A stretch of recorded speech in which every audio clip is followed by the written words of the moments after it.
Standing behind me is an N80 Hilux built by the team at Sharp 4x4 in Bibra Lake. Now this is an interesting one.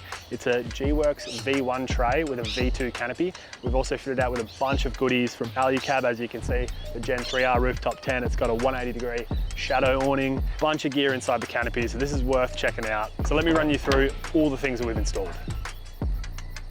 Starting off with the Adventure 12-volt system here with the Myaree control panel. It's got the single drawer with pull-out table here, a Bushman's 85-litre fridge with the fridge surround, and then an Ironman 4x4 portable oven just above the drawer here. 300mm gap behind the fridge here at the back, just for any other storage items. And we fitted the Allspark strip lights here. This is the multicoloured one, so you've got the red, blue, and the white.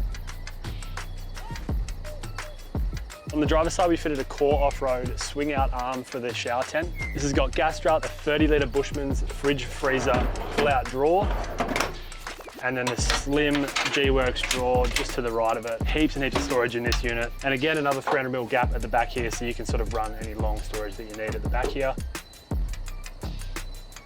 The customer also chose to go the roof shelf for that top storage. You can chuck any recovery gear, all those items that you sort of use on a really consistent basis. Fitted to the bottom of the roof shelf, we've got the SE18 Extreme Sound Bluetooth speaker from Eco Gear. Awesome speakers, they blast.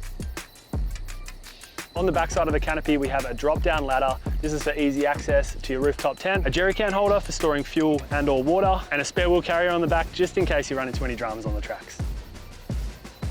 Last but not least, the shadow awning by Alu-Cab. This is a 180-degree, nice and easy to set up, freestanding, everything you could want in an awning.